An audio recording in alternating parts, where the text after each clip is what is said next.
Okay, good afternoon. It's now Saturday again, and September 3. This is our Crossfire program. Sadly, without our usual anchor, who is Rita Gadi, who's right now indisposed. No? But That explains for the seat at the back. okay.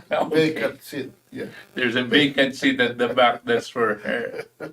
Yeah, but we're going to be talking about what else. What else is of interest, except those things that are now happening in the country and through a administration which is in process of finding itself. Di ba? We have here, of course, Putting its act together.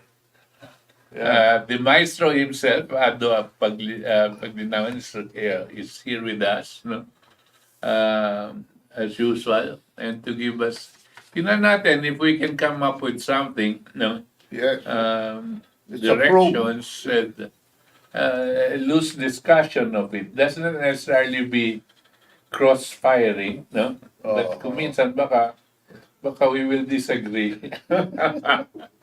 Para tayong lamplighter ngayon kasi in search of the way forward. The way forward. That's right. Yeah. So, Ado, what do you think?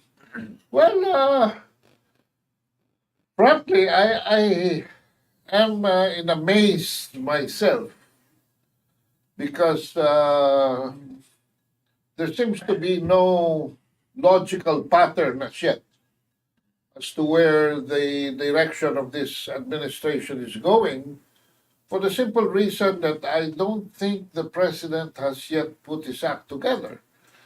Of course, it's not yet 100 days, the usual honeymoon period, but I would like to believe that he's on his way there, for the sake of the country. Yeah.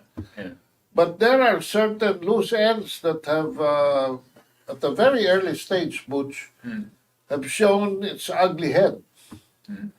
And I would like to start the discussion, frankly, from the economic team itself. Right.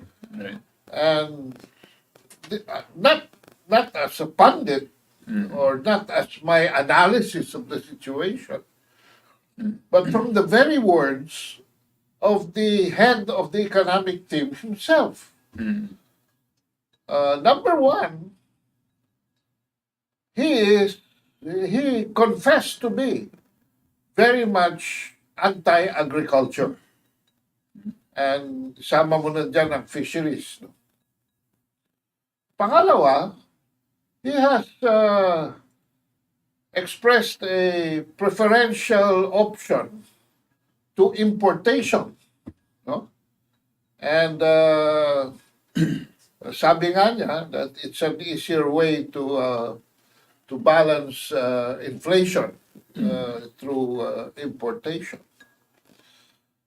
And then, of late, just a few days ago, he announced that this government will have to be very aggressive. This is the words of Jokno. Ben Jokno himself, Benjamin Jokno, that the government, nasamid ako eh, no, napansin mo ba? Nasamid ako. Baka nanonood siya. Because he said, we'll have to be very aggressive at privatization. And 1 or 2 days after announcing that, he said that the first that could go on the block is Pagcor. Yeah. So I fell off my seat, you know. Yeah. Pagcor has always been a balancing ball for the president. Revenue generator. Revenue generating that has least limitations insofar as allocation of expenses is concerned, as well as a wide flexibility in generating resources. So I'm amazed at how this whole thing would go on, because Butch, walang bibili ng mga government assets na hindi kumikita. That's right. Yung mga government assets na kumikita, Yun yan ang siyempre bibilhin Right. ng mga investors. And that is what happened to Napocor sa ating energy sector and the PNOC doon sa importation ng langis. Kailangan na dapat matagal ko nang sinasabi, ang bantayan natin hindi yung presidente. Ang bantayan natin yung economic program, no? Kung yung economic program mo papalit pagdating ng bagong presidente, no? Baka meron tayong asahan. Pero kung ang presidente pinapalitan mo, pero yung economic program mo, policy, hindi papalit. Bakit natin alam hindi pumapalit? Kasi parehong mga bobo ang linalagay natin dyan.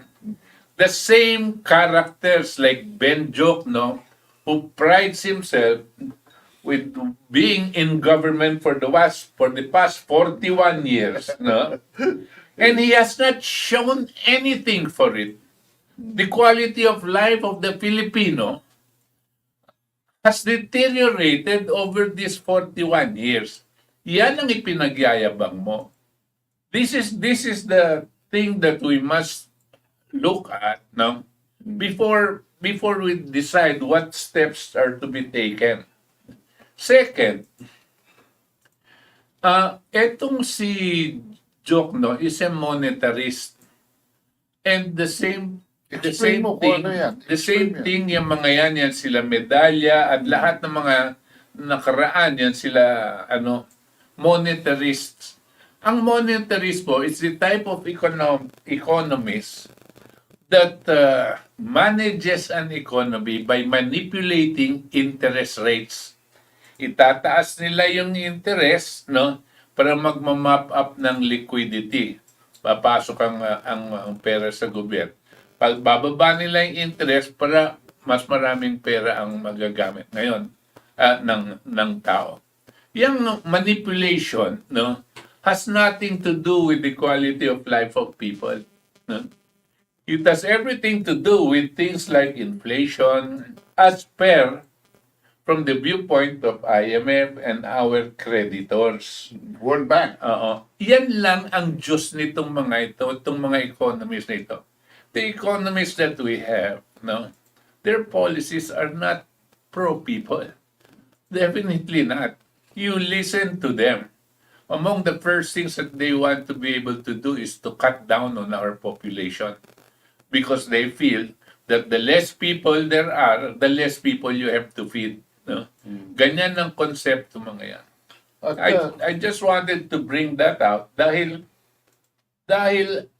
ang nakakalungkot, ang every administration we have so far, no, have always relied, no, on these so-called credentials of economists, not understanding what it is that is in their mind and the actual effect on the people's lives.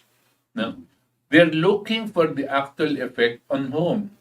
IMF, Standard and Poor's. Oh, Standard and Poor's, the rating agency rates us as number 3 in ASEAN. You know? Oh, that's bullshit. In other words, it's yung rat race, yung balance sheet, no? Bankers' viewpoint. Yes. Doon sila nakatutok. But provided we are close to the 6% magic growth rate ng ating GDP, ay napakaganda natin. Napakagwapo ng ating ekonomiya. Pero, pag nakikita nila, itong mga, at ito'y nangyari nung panahon ni Gloria Macapagal-Arroyo, nakikita nila na medyo mahirap iangat yung mga nasa laylayan ng lipunan. In fact, the poorest of the poor. Kung sabihin nila, ano sabi nila? 1.5 to $2 per day. Per day. Ang pamantayan ng poverty line. In other words, magkano yung Butch? 100 hanggang 200 piso kinikita ng pinakamababa sa lipunan. Ay hindi maiangat. No? So anong ginagawa nila? Uutang sila ngayon ng pera sa mga bangko din, no? At iaayuda nila, i-inject nila sa economy doon sa ilalim, doon sa mga, ayokong gamitin itong word na ito, no? Pero dito natin maiintindihan yung mga tinatawag ng mga mayayaman, ng mga hampas lupa at patay gutom, bibigyan nila ng ayuda ngayon yun para magkaroon sila ng pera para umangat ang figures. Ha? It's more of a numerical and arithmetical Dahil yung binibigay mo doon, utang. No? Ayun. Pero mo, uutang ka para magbigay ka ng ayuda. No? Tapos babayaran mo na napakataas ng interest. Ang kamalian talaga ginagawa nila itong mga economists. By the way, the reason I'm pounding on this, no, because this will reflect on the president. No, the president is the one who chose these people.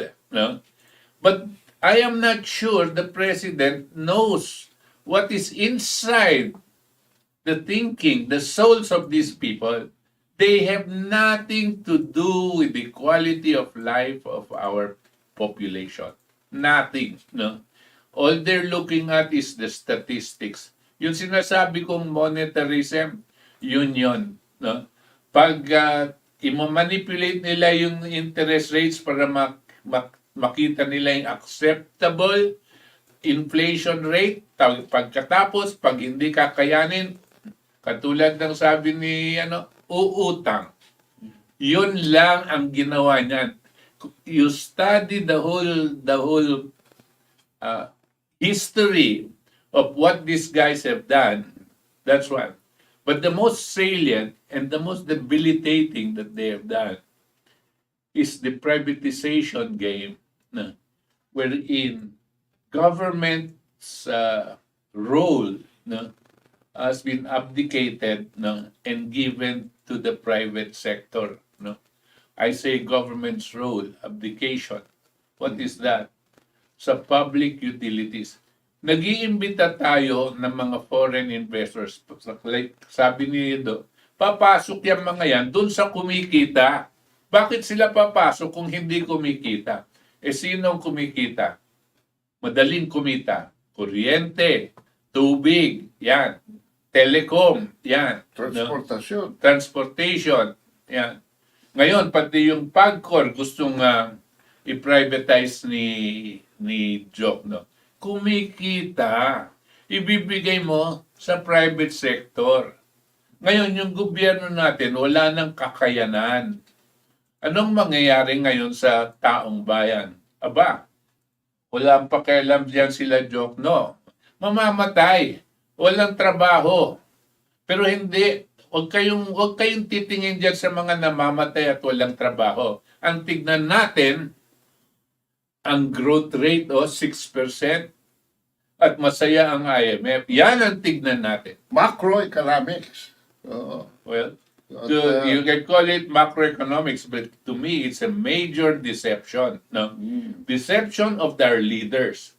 It does not deceive our people who are dying of hunger, who are having difficulties, no jobs, no? And sometimes 2-3 beses nagtatrabaho sa isang araw, no? Hindi pa kinakayanan, no? It does not deceive them.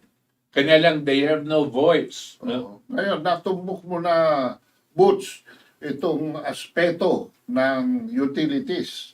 So, from economics, tuloy tayo ngayon sa aspeto ng energy. Right. No? Na-privatize na yan. Ang problema, mula nung pumasok sila dyan, ewan ko lang kung may bago pang kapital na sumunod na pinasok nila dyan sa industriya na yan. Ang pagkakaalam ko, at yan na pinuputok ng Butchie ngayon ni Dan Fernandez, ng congressman ng Santa Rosa. Ini-expose na niya ngayon yung mga 20 taon na yata binubugbog natin sa social media at saka sa mainstream media. Right. Yung monopolya ng mga nagaharing uri na tinatawag nating oligarko, no? Na sa tuwing merong pangangailangan na sa pagtataas para sa capital expenditures, yung tinatawag na CAPEX sa industriya, ay hindi sila naglalabas ng panibagong puhunan. Kung hindi, dumudulog sila sa Energy Regulatory Commission para itaas provisional price increases. At sabi ni Dan Fernandez, ay mula noong 2002, ay wala nang naganap na reconciliation kung sino ang mas marami. Yung overcollection ng mga utility o yung underpayment ng consumer. No? So, may tinatalaga ng IPIRA law. Akala natin, pinangako nila, tinataga IPIRA law para pababain. Pababain daw ang presyo Ang laking sinungaling yan si Presidente Ramos na yun. dahil ang elektrisidad. No? So, ano ang nangyari dyan? Imbis ho na lumaki yan, nag-price increase, ay sa IPIRA law, every 4 years, kailangan mag-review, reset, and true up. Reconciliation ng overcollection versus underpayment. Walang kaya nangyari. At lima na kabuts na reconciliation period, ni isa wala pang ginagawa ang Energy Regulatory Commission. Kaya ang sabi ng nasirang si Jojo Bora na iniwanan na tayo a year ago, no? Hindi na siya nakahintay para sa speech ni Dan Fernandez. Ang sabi niya, ang naipong refundable ng buong industriya sa kuryente pa lamang po, mga kabady, ay over 1 trillion pesos at dito 200 billion or more sa Meralco pa lamang. Refundables because of over-collection. Yeah. Yun yung na-desisyonan dati, panahon ni Gloria Macapagal Arroyo, na hanggang ngayon hindi pa na ibabalik sa tao. Ayun. No? Yeah. Pero gusto ko lang bigyan ng estimation, no? Kung magkano ba ang kinikita nitong mga oligarko sa kuryente pa lang.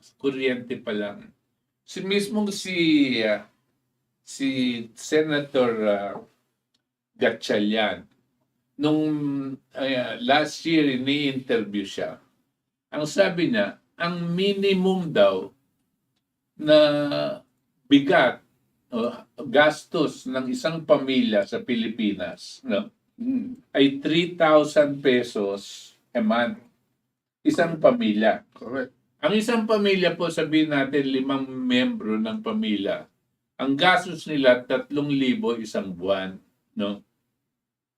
Ngayon, kung 100 milyon tayo, higit pa nga pero 100 milyon para madali i-compute.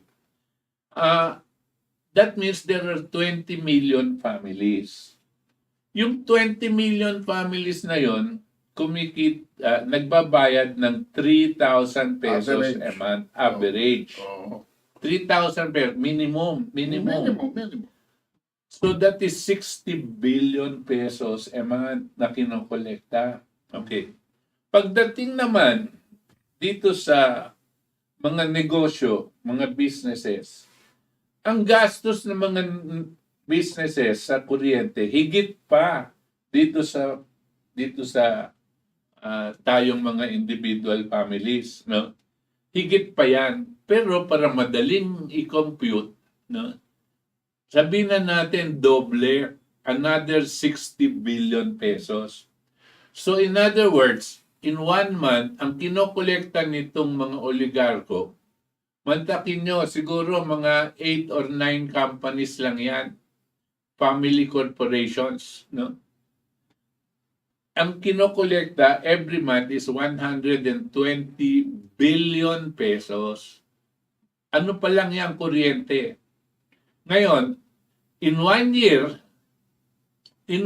gusto sabihin, ang kinikita, 1.4 o 1.4 trillion, 1.5 trillion, bali 1.5 trillion pesos a year. Minimum, no? Kung yung totoo sa kuryente, doble. Kung yung mga pamilya, yung 3,000, minimum lang yon. Kung ang average mo 4,000, aabot po ng 5 trillion pesos yan. Yung 5 trillion pesos na pumupunta dito sa mga oligarko, no? Ay ang kanilang operating expense ng papaandar ng kuryente, no, ay 1 trillion lang, no? Dahil dati sa 1.5, 500 million daw ang kanilang kinikita. Kung sa 5 trillion, 1 trillion ang operating expense, gusto sabihin, pumapasok sa bulsa nila 4 trillion pesos a year. Sino ba nagbigay nito sa kanila? Ang ating mga liderato.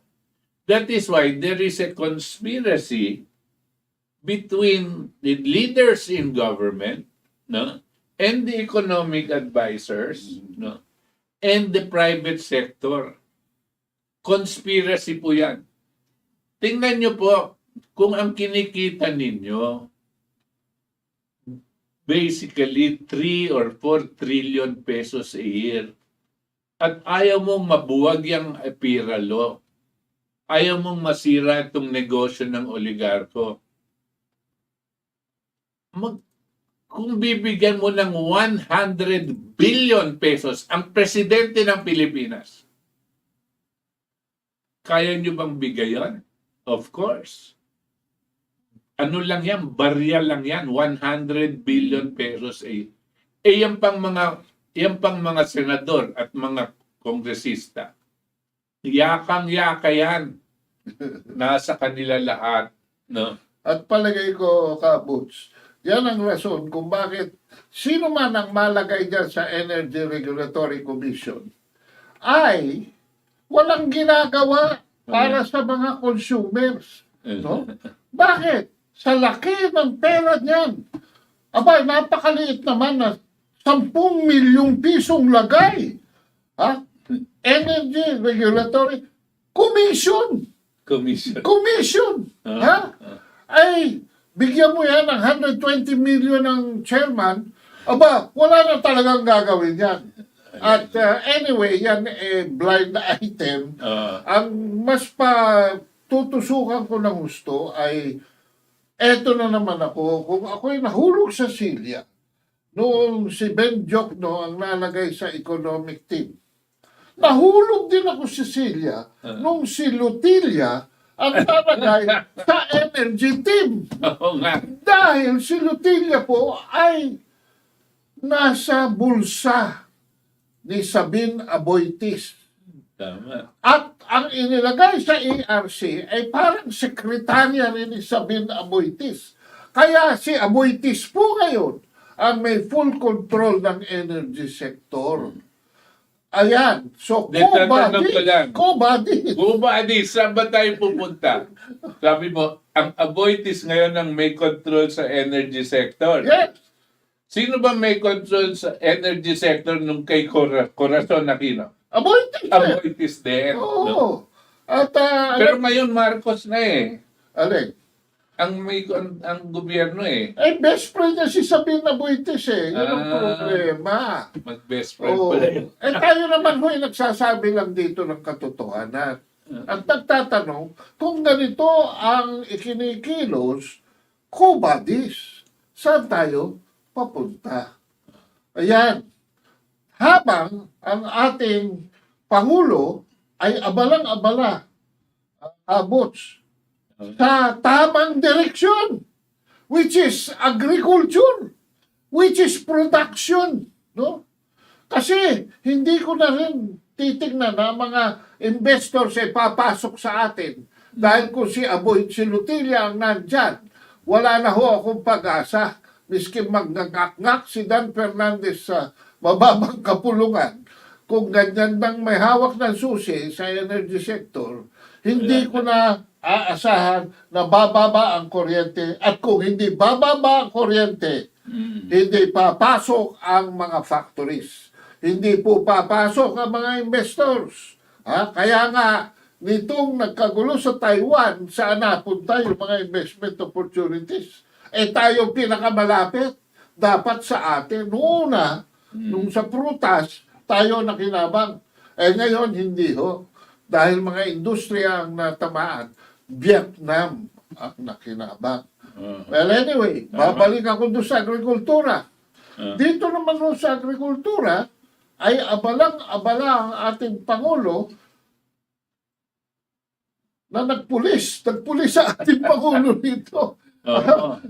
Wala akong ginagawa kundi habulin itong mga smugglers at mga hoarders at hindi ko rin alam, Quo Vadis din. Ano ba talaga ang plataforma? Ang sabi niya ay food security sa kampanya. At siguro naman, panandali ang aliw lang itong habol na habol siya sa mga smuggler ng asukal, ng bigas, ng sibuyas, ng ewan ko, kung pati kamatis yata dyan, nasama na.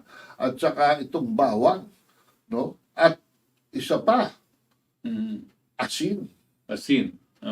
It is a sin to import salt. Alam mo ba, Sabi ni Amy Marcos, it is asin. Asin. To import To salt. import salt. Alam mo ba, di ko may nagre-report kanina, nakita ko sa TV. Sabi niya, less than a decade ago, no, we used to produce 80% of our salt and import Correct. 20%. Correct. Ngayon, baligtad na po. Oho. 90% ng asin natin imported, 10% na lang po yung ginagawa. Nakakagulat at nakakainis di ba? Asin! Yan ang isa sa pinakamadaling agricultural product. Alam nyo, no medieval times, pagka wala kayong asin, patay na kayo. Para kung ngayon, wala rin kayong refrigerator. Ang nakakaano dito, tingnan mo, puro import. Sino bang mahilig mag-import? Kanina lang, sinabi mo. Kanina lang, sabi mo dun sa cabinet member, we have to import. Si Ben Jokno. Si Ben Jokno. Kung yung economic manager mo, ang kanyang paningin, mag-import, sinong gaganahan na sektor dito? Agriculture? Hindi. Yung mga farmers natin? Hindi. Gobyerno natin? Hindi. Consumers? Hindi. Sinong gaganahan? Yung mga traders. Yung mga importers na mga grupo, no? Na sila. In other words, we do not have an agricultural sector. Wala.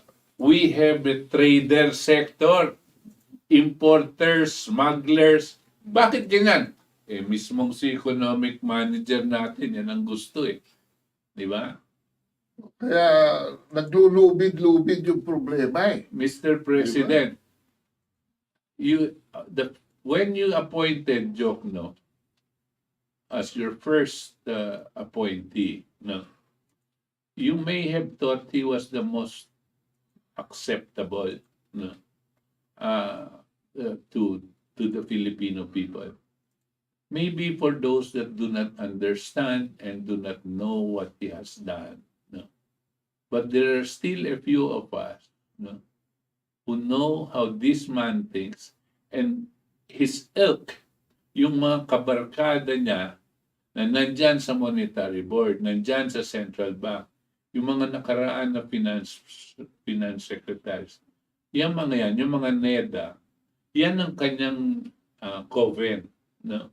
Na humahawak sa ekonomiya ng Pilipinas para mawalan tayo ng true independence, true sovereignty. Hindi para sa Pilipino ang ang gawain nito, no? Para doon sa mga amo nila na nasa financial sector sa buong mundo. Yung mga foreign financial sectors. Diyan sila nakatutok. Kanya yan si Central Bank Governor, dati Central Bank head siya, si Jokno. Alam mo, sweldo niya ron. 41 million pesos. Basic A yon. year. Basic yon. Meron pang mga dagdag yan. No? Siya na ang pinakamalaki. No? Pero meron pang mga dagdag yan. Bakit? Isipin mo, ang binabayad natin sa foreign debt service natin, magkano? Something like $12 billion a year sa foreign debt. Binabaan na daw ito kasi linipat nila yung utang natin sa domestic debt. Maski pa paano mo tignan, no? Domestic... Kabots, medyo padugo yung patutukuhan mo na yan. Hindi, domestic debt tsaka foreign debt, maski na paano mo tignan, ano yan, utang, na may binabayad tayong amortization o debt service. Whether you compute the whole thing in dollars or the whole thing in pesos, it's the same. Lumaki ng lumaki po yan. No? Yan, si Jokno. At yan ang gustong-gusto ng mga bankero. Yan. Dahil may komisyon sila. Of course. Ayun sinasabi ko. Hindi lang bankero ang may komisyon. Down the line. Yung may policy na ganyan. Oo. Ang laki niyan. So, yan ang Quo Vadis na talaga. Ako Mr. President, medyo na ako nahihilo. mag-ingat po kayo. Mag-ingat. Kayo meron akong narinig na interview ni Amy Marcos eh. Oh. Nandiyan ba sa'yo? Hindi niya dinownload eh. No? Anyway, ano Pero sinabi? si Amy was so angry. Ang sinasabi niya, may mga ahas daw sa Malacanang. At yung mga ahas daw, ito yung mga dating sumakay lang dito sa pamumulitika para ma-appoint sila. Tapos nung pagdating ng appointment nila, hindi pala para sa bayan ang kanilang Correct. ang kanilang gusto, kundi para sa kanilang sarili. Ang kinakailangan, yung mga ahas na yan, hanapin, no? Sa Malacanang at pugutan ng ulo, no?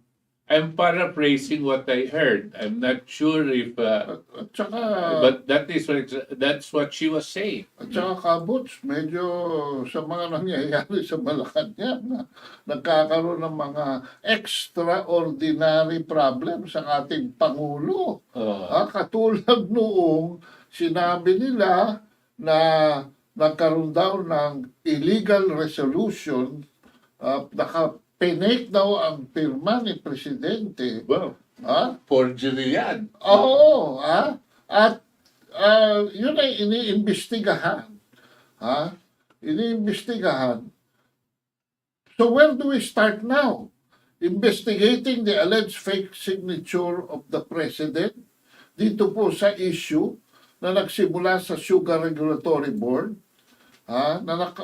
Pero nag-post doon sa website yung resolution, inalis yung resolution ng pirmado. Hindi na natin yung malalaman.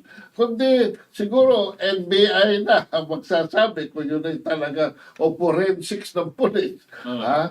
Pero immediately, the day after, binaba nila yun sa website, biglang dineklara ng Malacanang yung resolution to be illegal. Pero, yung lumalabas na resolution ay pirmado ni Undersecretary Leocadio ano ang apelyido no? Sebastian. Sebastian.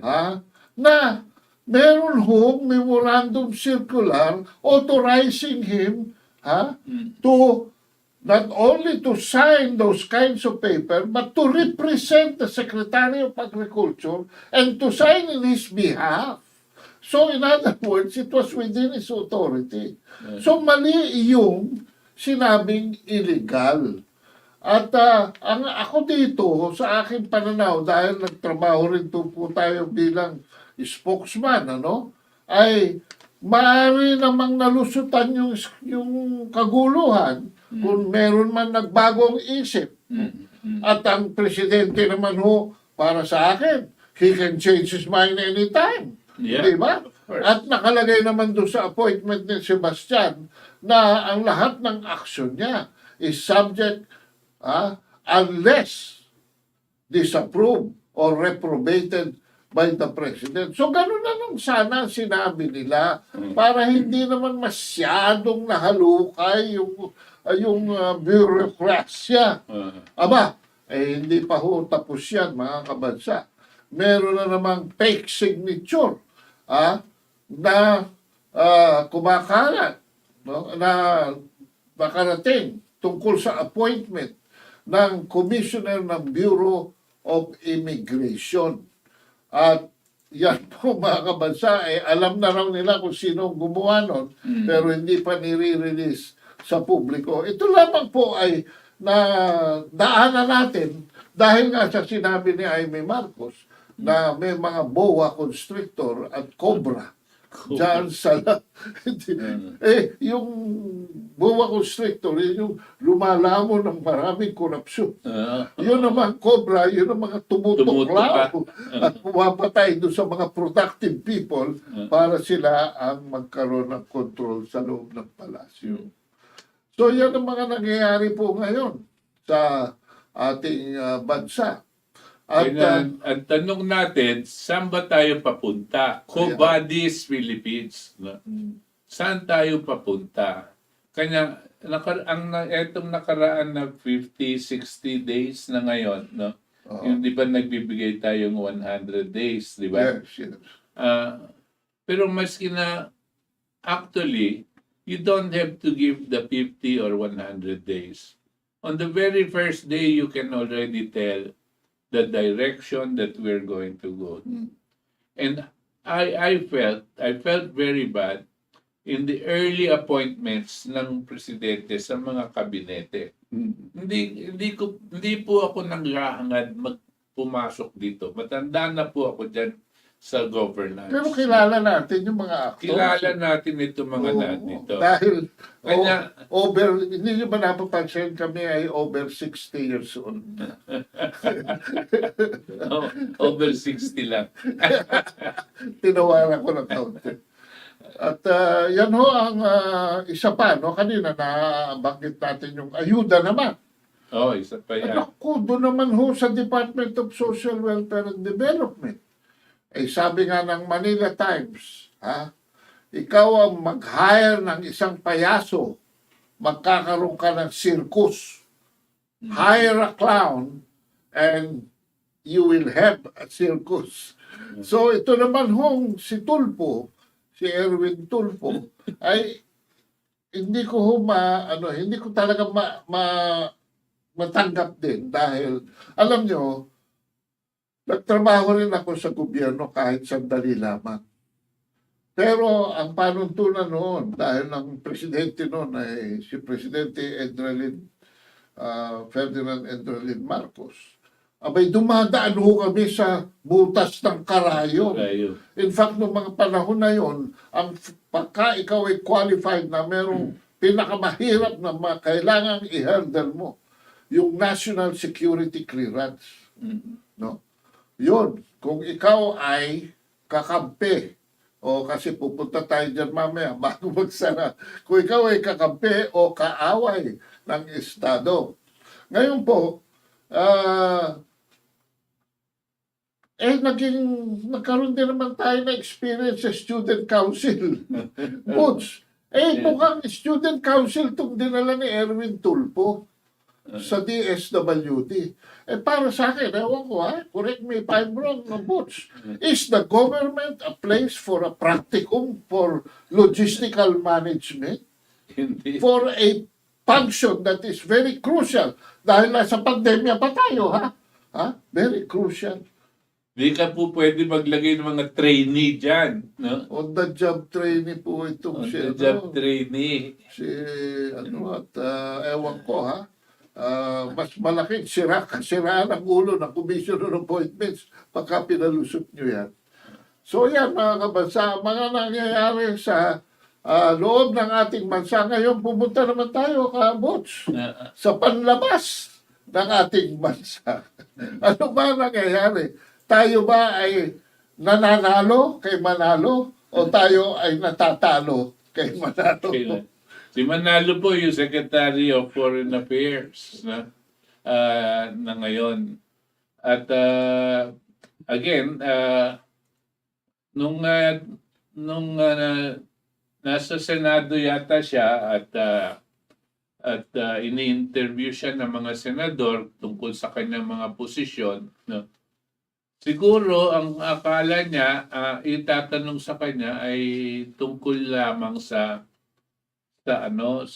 West Philippine Sea na nagbigay naman siya ng usual position ng Pilipinas na kung ano man yung posisyon na sabi ng presidente. At pero natuwa naman ako sa kapatid ng presidente, si Senator Amy Marcos, nung tinanong si Secretary Manalo on two very important and salient points. Yung isa, tungkol dito sa Sabah, no? Ano ba ang posisyon ng foreign affairs natin, ng gobyerno natin, hinggil sa claim natin sa Sabah? Dahil ang claim natin sa Sabah is irrefutably fully documented, no? And by its actions, Malaysia has actually considered that as not theirs because they kept on paying the rent, no? Until recently, and then ngayon nasa. So, ano ba yung posisyon niya dito sa Sabah? Hindi po maisagot ng mahusay itong sitwasyon natin na ito. Ni No? Enrique Manalo. Whatever he said, it was wishy-washy, which means that maybe he did not fully understand and all the details of the facts with regard to Sabah. Pangalawa, tinanong na naman siya ni Senator Amy Marcos. By the way, I am not promoting Senator Amy Marcos for a higher position. No, I'm just Medyo marami lang siyang statement. Marami at very incisive yung questioning niya. Tama yung pinupuntusan. Tinanong niya, nagkaroon ng desisyon ang isang korte sa France hinggil sa kinakailangan bayaran ng government of Malaysia dito sa mga pamilyang kiram ng ating sa Sulu, to the heirs of Sulu. No? At very important decision po yan. Court, hindi lang, it was not an arbitration court, hindi yan yung court na itinayo nila George Soros, katulad ng ating arbitration.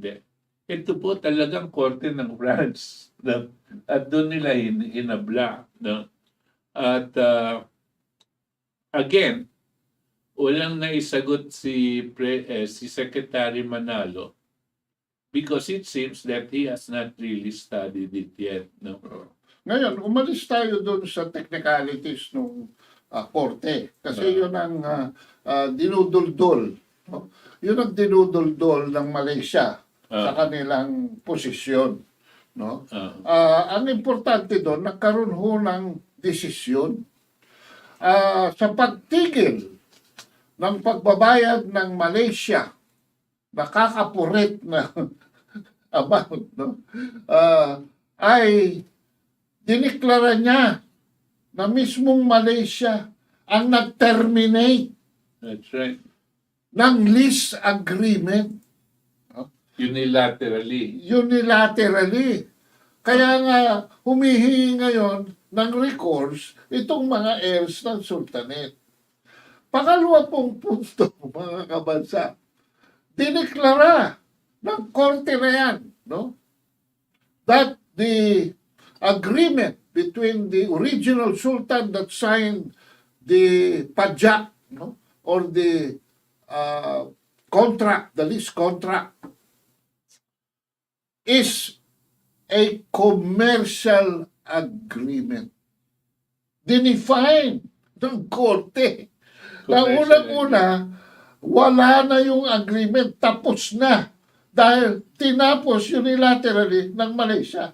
Pangalawa, yung original na agreement, dineklara niya na commercial. In other words, mga kabansa, pagka commercial, hindi mo pwedeng i-switch sa mga sovereignty issues. Ha?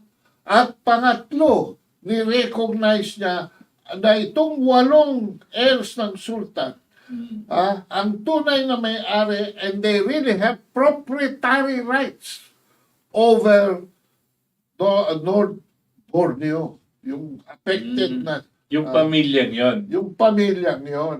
Oo. Paano ngayon? That's interesting because dapat ikaw nga maging consultant ni Manalo dito eh. Hindi, consultant ako ng sultanato. Pro bono consultant ako ng sultanato. Paano ngayon yun mga, sabi mo? At ako nagsuggest sa kanila kung magkaroon ng lahat dato standoff. No?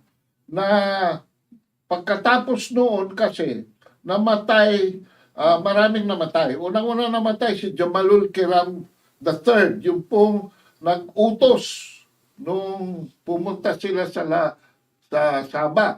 Pangalawang namatay, yung nung namatay siya, yung sumunod sa kanya si Ismail. Kaya po nung namatay din yun kaagad, matter of months. At sumunod po si Sultan Pugdalon Kiram, na anak ni Punjungan.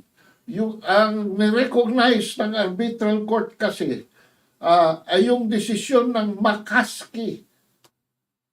Equivalent po sa Supreme Court ng North Borneo. Yung Justice Makaski. Na itong siyam na heirs, ang tunay na may na heirs ni Kiram, dahil namatay si Kiram. Pero yung siyam po, isa namatay na walang tagapagmana, kaya 8 na lang sila ngayon, na itong mga ito, ang legal, sila ang recognized. Sila ang recognized. At hindi inaasahan ho ng Malaysia, mga kabansa, na meron palang isang insurance company sa London na nagpipinas ng mga kasong ganito dahil gumastos na sila ng lampas ng $20 million sa kaso na ito. Ito ba yung insurance company ito? Ang kliyente niya si Kiram? Hindi, yung 8. Yung 8. Yung 8 mismo. Sila ang nag-hire. Yung 8 mismo. Nagkasundo na sila, in other words. Na pag meron makuha, ano man makuha. Itong insurance company, pagka natalo ang kaso, wala siyang i-charge. Pero pagka nanalo ang kaso, siyempre may mga attorney's fees at saka yung percentage, no? Kaya ho, everything is now on the table, and that's why it's very logical for Jaime Marcos to be one among those who are questioning already. Ano ba? Ngayon, ito ang technicality dyan. Kaya siguro hindi makasagot si Enrique Manalo. Ang proprietary issue po ay itinulog ng isang Islamic entity, which is the Sultanate. Ang kalaban, Islamic. Parehas. Noong magkagulo dyan, nung panahon ni Presidente Marcos, dahil sinimulan ni Diosdado Macapagal na mag-file ng claim, at alam ko masyadong detalye yan dahil naging boss ko si Manuel Pilaet, na siya ang Secretary of Foreign Affairs noon at ang pag-representa kay Diosdado Macapagal bilang Pangulo ng Pilipinas dahil siya ang pangalawang Pangulo. Ay nagpirmahan hanggang magpirmahan ng Manila Accord. Kasama sa pirmahan dyan ang Indonesia kasi meron ding claim dyan ang Indonesia. Butch. Ngayon, wala hong nangyari doon hanggang magkaroon ng problema tayo doon sa Operation Merdeka na binaluktot ni Ninoy Aquino at pinalabas na Jabida massacre na wala namang naging massacre. Wala.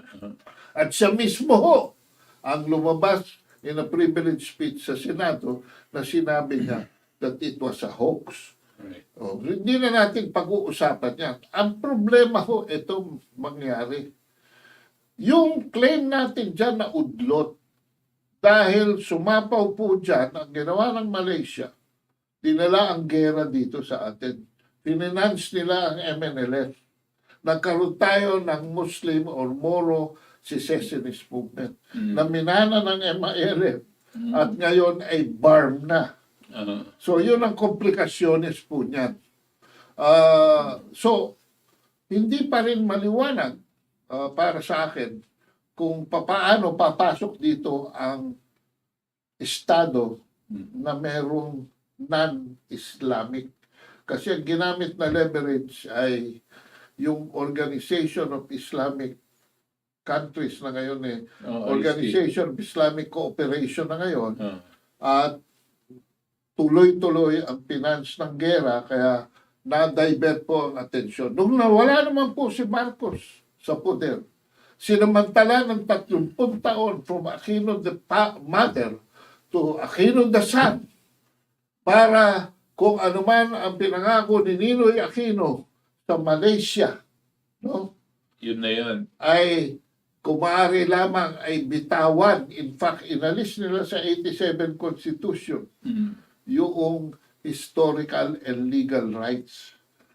As if they can do it. Because under international law po, andun pa rin yun. So that is what is afoot in so far as that is concerned. Mag-abangan ng susunod na kabanata dyan. Kasi masalimuot po yan. Kanina lang na-mention na although it's a commercial transaction, walang sovereignty and issues dito. Hindi pwedeng ilipat, in other words. Hindi pwedeng ilipat ng kumpanya, yung British company, hindi niya pwedeng ilipat ang poder niya sa isang bansa. Hindi pwede. It is a commercial. So it must be solved on a commercial level. So lumulutang na moral ascendancy ngayon. Gusto ko itanong, bago natin tignan ito mga comments ng ating mga kasama dito. Last question. What about our sovereignty on the area? Di ba the Sulu has already in an agreement, I think, with in 1962, the Sultanate of Sulu ceded the sovereignty but preserved the proprietary rights. Meron bang ganyan? May ganyan agreement. Yung sovereignty. Sovereignty po ay yung governance control over the territory, no? In other words, meron akong pag-aaring lupa, hindi ko ma-manage dahil maraming mga pirata dyan o kung ano-ano. Papailalim ako sa isang state. Pwede po yun. So they become part of the Philippine But with Republic. this French decision, the move of of the Sultanate becomes primordial. Mas importante ngayon dahil nakauna sila. Yun. Hindi na natin na-discuss yung ibang issue ng West Philippine Sea and all that sa foreign affairs. Marami pa naman tayong araw. Papasukan natin lahat yung mga ating mga readers and listeners. Okay. Sige. Jinky Bill, watching from Germany. Quo Vadis, where are you going? Or in Tagalog, saan ka pupunta? Good afternoon po sa inyo. Jerry Chong, Jokno must be sacked long time ago. He's pro Anglo-American puppet like Antonio. Carpool. Si Carpio. Luxin, Yellow Parties. Lauren Alejandrino Pascual. Good evening po sa Pilipinas, Sir Butch and Maestro. Present po, watching from Tokyo, Loco Hoko. Mabuhay po kayo, Sir Butch and Kado. And Ma'am Rita, sana po pamahalaan para tumino, Sir Butch, sana presidente. Over-age na po kami. Good day po sa mga sir listening from Saudi. Thank you for all the commentary. Joel David, J.D. Kiko, mabuhay. John Biderio, good evening po, sir. Mabuhay po for watching from Riyadh. Melissa Daniel, God bless po. Alejandro Pagtangan, ano po ang update sa Bataan Nuclear Plant? Sa susunod na kabalata po. Paps, maayong gabi. Uy, si Buana. Good evening from Gulok, Ilas. Carol Villanueva, good morning po. Viewing for Oregon, USA. Ayun tungkol kay Joke na isa. Ayun siya. Ano po sinabi? Saan dadalhin ni Jokno ang pera, matanda na rin siya. ang inyong mga iba pang cabinet, sana ibigay nila sa kalahati sa kanilang sahod. Oo, tama. Okay, CJ Lahora Milanus, watching from Kainta, shout out po. Arroyo Janet, magandang hapon po. Sa inyong tatlo, Madam at mga sirs, Rosalina Mond, good evening po, Madam Gadi at Sir Butch at Serrado, Dixon Hitchhiker, watching from Taiwan. Hindi natin masyadong nadaanan ng Taiwan ngayon. Okay, so, So, hanggang dyan na lang po tayo today and mag-abang po kayo for next Saturday. Again, Crossfire. Sana andito na rin po sa atin kasama si Rita Gadi. No? At ganito po ang ating usapan. Ay lively at minsan may konting pukpuk sa lamesa, no? Pero masaya pa rin. No? Okay, hanggang sa susunod na Sabado po, ang inyong lingkod, ang Maestro Ado Paglinawan, nagpapaalam na. At makita-kita tayong muli. Quo Vadis, Philippines!